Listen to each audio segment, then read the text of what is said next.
iddoo kanatti walgahii qabaa ture walgahii muraatti qoo'ee innaan as galuuf jedhu dargaggoon tokko na argeeti kitaaba bareedaa barreessee jira kitaaba kana immoo eebbisuu dirqama keetii naan jedhe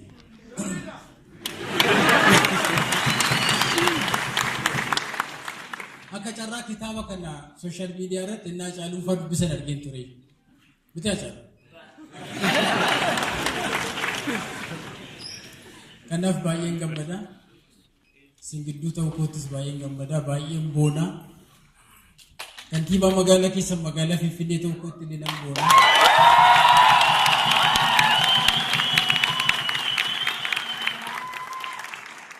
sababni isaa qabsoon argadde waan ta'eef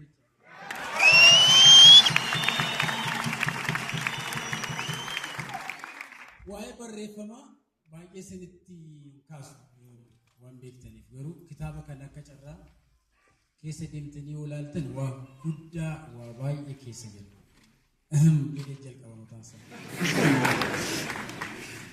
waan tokko sinitti beekan baay'ee dubbadhu namni baay'ee waan jiruuf namni kitaaba barreessu kanniisa damma dammeessu wajjin wal fakkaataa jedhu Gaash Tsaggaayeen naa dubbatan Tsaggaayee Gabramariin jechuudha maal jechuudha kuni kanniisni innaa damma dammeessu ababaa bareedaa fagaatee barbaada bishaan hin barbaada cinqameet maal godhameet damma bareedaa sana hubachaa damma sana immoo yaa'u damma sana immoo abbaa nyaatutu beekaa jechaadha akkaataatti nyaatu namni kitaaba barreessu itti cinqamee itti yaadee sammuu isaa dhiphisee hirriba dhabee yaada burqisiisee walitti cuunfee akka damma sanaatti dhiyeessa jechaadha kitaabni nama kun tokko isaa damma kana nyaachuuf dhiisuun kan abbaate jechaadha keessumaa innaa ijoolleen Oromoo akkasittiin barreessitan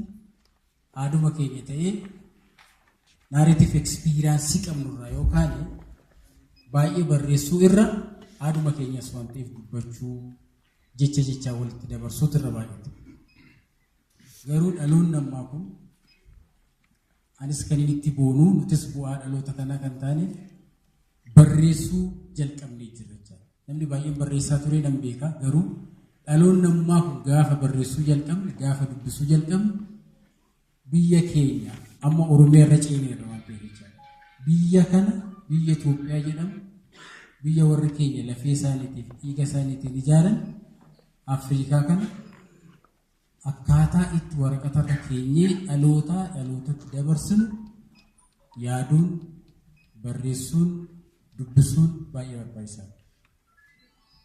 Sababni isaa waggootan 20, 30, 40 darban akka kan keenya bilisa waan hin taaneef abbootiin keenya laga fakkeessanii fa'i barreessu. Waa'ee lagaa barreessu, waa'ee tulluu barreessu. Garuu waan isaan barreessan waa'ee Oromooti, waa'ee yaa'insa Oromoo. Fakkeenyaaf waa'ee laga Awaash Gaash Tsaggaayeen innaa barreessan waa'ee laga Awaash Giinci irraa ka'ee allayyaa sanatti nam'uu miti kan isaan barreessan. Gama tokko waa'ee bishaanii fakkaata of course. Kanaaf nuti immoo har'a bishaan irra dabarree tulluurra iyyuu dabarree jechaan dhaabbannee dubbannee iddoo dogongora jirutti walitti himaa iddoo bu'aan jirutti immoo bu'aa sana gabbifachaa deemuun immoo dirqama keenya. Keessumaa dhaloonni ammaa kun biyyi kun nu harka jira jaalannus jibbinus jechaadha. Dhaloota qaruu dhaloota fuulduratti deemsisuu inspire gochuu iddoo dogoggora jirutti walitti himuu waliin tarkaanfachuun baay'ee barbaachisaadha. As keessatti kan danda'amu barreeffamaan barreeffamni waa guddaa ogbarruu waa guddaa walaloon waa guddaa as keessatti namni ergaa dabarfata ergaan darbu sun immoo dhaloota qareeti injifannoo boruutiif immoo qopheessa jechaadha. Inni ammarra geenye kun jalqabadha. Biyyi kun biyya keenya biyya abbootii keenyaati kan isaan itti dhiigan kan isaan itti du'an lafee isaaniitiif dhiiga isaaniitiin kan ijaarame nutti xiqqaata malee nutti hin guddatu. Kanaaf ani kan isinitti himu dammeeffame kana nyaachuun kan abbaati. Dammeessuun immoo sirraa eegama. Nutis nyaachuuf qophaa'ee ni jirra.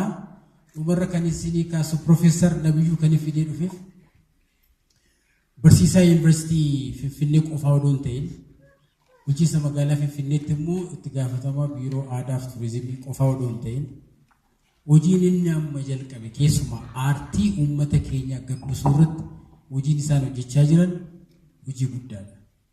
Hojiin sun yaada qofaan akka lafa qabatu kan jiddu galeessa godhatee yaadni bu'uuraa kan Looreet Tsaggaayee Gabramadiin haa ta'u iyyuu malee akkaataa inni itti bal'atee deemuu danda'u akkaataa inni itti dhaloota ammaa barsiisuu danda'u Finfinnee keessatti akkamittiin achirraa kaanee nama barsiisuu dandeenyu Oromoon kun biyya kanatti litireecharii akkatti inni guddisuu danda'e afaan namni ittiin dhaadatu kun akka nama keenya ta'e guddise. Looreet Tsaggaayeen nama keenyaa, Baaluu Girmaan nama keenyaa afaanuma biyyi kun ittiin dhaadatu mataasaa nama keenya akka ta'e kan guddise karaa biraa agarsiisuu nurra jiraata jechuudha. Kanaaf I'm proud of you. Baay'een itti gammadaa siniin kabajaa yeroo hunda sagantaa akkasii qopheessitan sin duukaan jira. Akka dhuunfaattis akka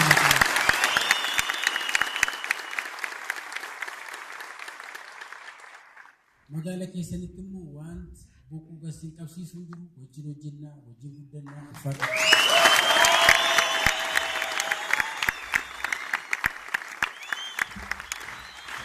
Amlee ammoo simadhaa ulfina nuu kennaa fi kabaja nuu kennaa